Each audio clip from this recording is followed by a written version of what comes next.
Hello friends, we are going to cover Indian polity lecture that deals with union and its territory। तो part one जो है आपका Indian constitution का वो आपका डील करता है यूनियन एंड इट्स टेरिटरी।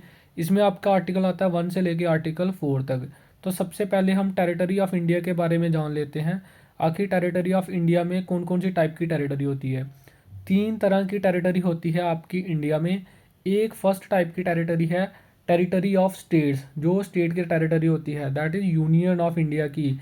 ये आपका पार्ट बनाती है फेडरल स्ट्रक्चर का, जिसमें फेडरल स्ट्रक्चर जिसमें आपकी डिस्ट्रीब्यूशन ऑफ पावर दी गई है, ठीक है, जिसमें पावर आपकी डिवाइड है between the union and states. Second type of जो टेरिटरी है वो है union territory, that is for example Jammu and Kashmir and Ladakh, both are union territory. ये डायरेक्टली कंट्रोल की जाती हैं सेंट्रल गवर्नमेंट के द्वारा। एडमिनिस्ट्रेटर इसको कंट्रोल करता है, जिसको अपॉइंट किया जाता है प्रेसिडेंट के द्वारा, ठीक है, यूजली। तो यूनियन टेरिटरी जो है ये आपके फेडरल स्ट्रक्चर का पार्ट नहीं होती, यहाँ पे आप देख पा रहे होंगे, ठीक है। थर्ड टाइप की टेरिटरी होती है जिसको स्टेट आपकी कंट्री जो है एक्वायर करेगी इन नियर फ्यूचर, फ्यूचर में बाद में जिसको एक्वायर किया जाएगा। ये जो 2 तरह की जो आपकी 3 तरह की जो टेरिटरी है, ये सारी की सारी टेरिटरी आपकी शेड्यूल 1 में आती हैं। शेड्यूल 1 ऑफ द कॉन्स्टिट्यूशन में आती है, जो कि डील करता है आपका territory union and it's territory के साथ डील करता है, ठीक है। टेरिटरीज ऑफ इंडिया क्या बनाती है आपका यूनियन ऑफ इंडिया, और यूनियन में क्या आती है आपकी सिर्फ स्टेट्स आती है आपकी यूनियन में, यूनियन टेरिटरी नहीं आती है आपको यूनियन टेरिटरी में, ठीक है। टेरिटरी का मतलब ऑल टेरिटरी, सभी तरह की टेरिटरी, चाहे वो स्टेट की हो, यूनियन टेरिटरी हो, चाहे वो वाली टेरिटरी जिसको फ्यूचर में एक्वायर किया जाएगा, ठीक है। आर्टिकल 1 क्या बोलता है, आर्टिकल 1 कहता है आपका India that is Bharat as a union of states. तो इंडिया दैट इज़ भारत ये हमें बता रहा है हमारी कंट्री का नाम। भाई कंट्री का नाम क्या होगा, Bharat, India that is Bharat. Union of states हमें क्या सिग्निफाई कर रहा है, ये बताने की कोशिश करता है कि टाइप ऑफ पॉलिटी किस तरह की होगी। इनडिस्ट्रक्टिबल यूनियन होगा, कि जो स्टेट्स होगी वो अपनी मर्जी से अलग नहीं हो सकती। इनडिस्ट्रक्टिबल, डिस्ट्रक्टिबल नहीं होगा ये। नॉट अ फेडरेशन, ये फेडरेशन नहीं होगी भाई, फेडरेशन नहीं होगी, ये यूनियन होगा, ठीक है। स्टेट के पास कोई भी राइट नहीं रहेगा अलग होने का, नो राइट टू सक्सीड, ठीक है। इसके पीछे रीजनिंग ये है कि ताकि जो कंट्री है वो एग्जिट करती रहे, यूनियन मेंटेन रहे। अगर स्टेट जो है अपनी मर्जी से एग्जिट करने लगी, सक्सीड करने लगी, तो फिर ये आपका यूनियन कैसे एग्जिट करेगा। दैट इज़ यूर आर्टिकल 1 जो हमें इस बारे में बताता है। आर्टिकल 2 आपका बताता है administration, administration into union of India, ताकि जो एडमिनिस्टर किस तरह से किया जाएगा यूनियन ऑफ इंडिया को, और न्यू स्टेट को किस तरह से इस्टेब्लिश किया जाएगा। ये आता है आपका आर्टिकल 2 के अंदर। इसमें 2 प्रोविज़न आते हैं। एक आपका आता है power to admit in union of India new states, कि जो न्यू स्टेट को यूनियन ऑफ इंडिया में एडमिट किया जाएगा उसकी जो पावर है वो आपका आर्टिकल 2 के अंदर प्रोवाइड की जाती है। इस केस में स्टेट्स जो है वो ऑलरेडी एग्जिस्टेंस में होंगी, जो भी स्टेट्स ऑलरेडी एग्जिस्टेंस में है। जैसे यहाँ पे एग्जांपल आपको देते हैं मालदीव्स की। मालदीव्स तो आज भी एग्जिट करता है, मे बी इन फ्यूचर अगर हमने मालदीव्स को इंडिया में मर्ज करना होगा तो इसके लिए जो पावर है वो कहाँ पे दी गई है हमारे कॉन्स्टिट्यूशन में, आर्टिकल 2 के अंडर, ठीक है। ऑलरेडी एग्जिस्टिंग स्टेट है, लेकिन इंडिया के लिए मालदीव क्या होगा, न्यू स्टेट होगी, ठीक है। दूसरा इसमें प्रोविज़न आता है power to establish new states. अगर हमने कोई न्यू स्टेट को इस्टेब्लिश कर रहा है, इस केस में स्टेट पहले एग्जिस्ट नहीं करेगी। जैसे कोई लैंड एरिया है जो हमारे इंडिया के कंट्रोल में अभी नहीं है, लेकिन इन फ्यूचर अगर इंडिया उस एरिया को एक्वायर करता है तो वो एरिया किसके अंडर आएगा, वो एरिया जो है वो हमारे उसको इस्टेब्लिश करने की, न्यू स्टेट इस्टेब्लिश करने की जो पावर होगी वो आपकी दी गई है आर्टिकल 2 के अंडर, ओके।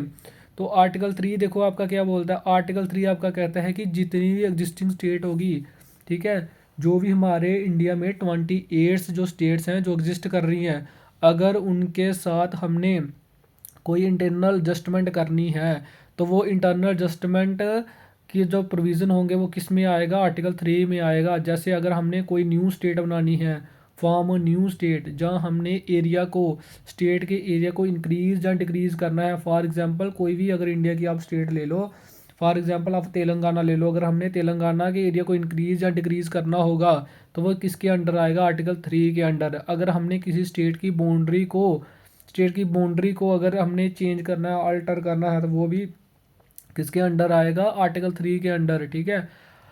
अगर हमने किसी स्टेट का नाम चेंज करना है वो भी भाई किसके अंडर आएगा, आर्टिकल 3 के अंडर। आई होप आपको चीज़ें समझ आ रही होंगी, ठीक है।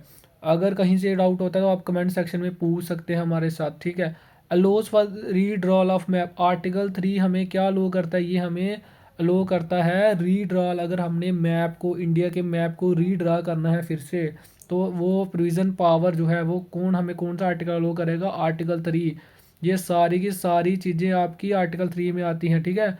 दो चीज़ें आती हैं जो है आपकी इसमें, ये सारी चीज़ें इंटरनल एडजस्टमेंट करने के लिए, पहले कि आपको प्रायर अप्रूवल लेना पड़ेगा प्रेसिडेंट का, प्रेसिडेंट से, राष्ट्रपति से आपको ये प्रायर अप्रूवल लेना पड़ेगा, ठीक है, पार्लियामेंट को ये सारी चीज़ें करने के लिए।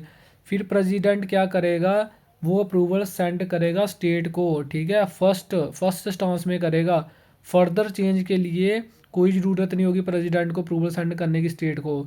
इम्पॉर्टेंट यहाँ पे ये नोट करने वाला है, क्योंकि यूनियन टेरिटरी इस केस में नहीं आएगी। यूनियन टेरिटरी का नाम चेंज करने के लिए, उनका एरिया चेंज करने के लिए, जहाँ कोई अलग से उसकी बाउंड्री चेंज करने के लिए, ये कोई भी प्रेसिडेंट का अप्रूवल लेने की ज़रूरत नहीं होगी। ऐसा क्यों, क्योंकि यूनियन टेरिटरी जो होती है वो ऑलरेडी पार्लियामेंट के पास अंडर होती है, पार्लियामेंट उस पर कंट्रोल कर रहा होता है, ठीक है, एडमिनिस्ट्रेशन के द्वारा।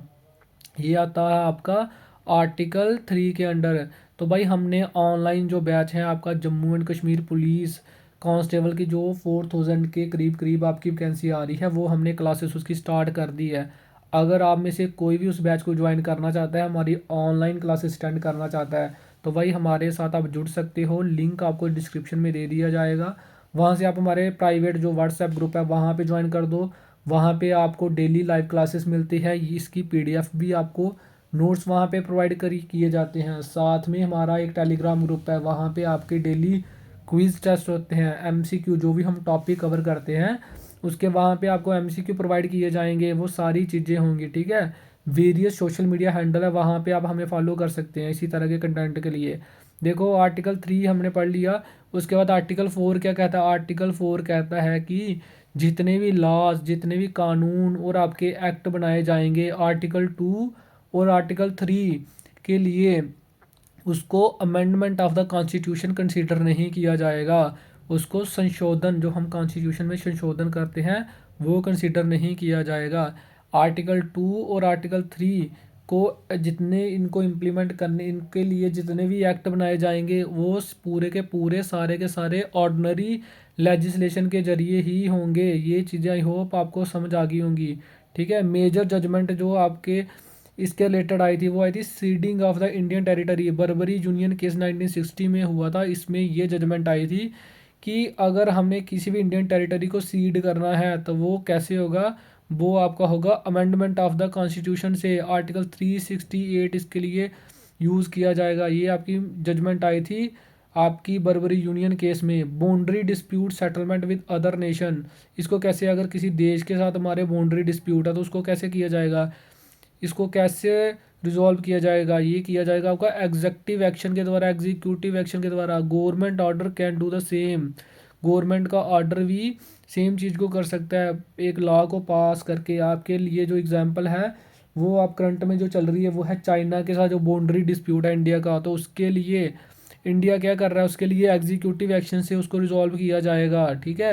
ये सारी की सारी चीज़ें हैं, इस तरह से आपको जो चीज़ें हैं ये तो हमने जल्दी से बताया, लेकिन लाइव क्लास में हम इसको बड़ा ही आराम से करते हैं। एक एक चीज़ों को हम आपके करंट में जो आपके चल रहा है, सराउंडिंग में जो चीज़ें चल रही हैं उसके साथ रिलेट करके आपको चीज़ें आपके दिमाग में फिट की जाती हैं। तो अगर आप ऑनलाइन क्लासेस ज्वाइन करना चाहते हैं तो आप हमारे साथ कंटेक्ट कर सकते हैं, हम आपको लिंक प्रोवाइड कर देंगे जिससे आप हमारी ऑनलाइन क्लासेस ज्वाइन कर सकते हो। Please like, share and subscribe this video with your friends who are preparing for various examination. Thanks for watching.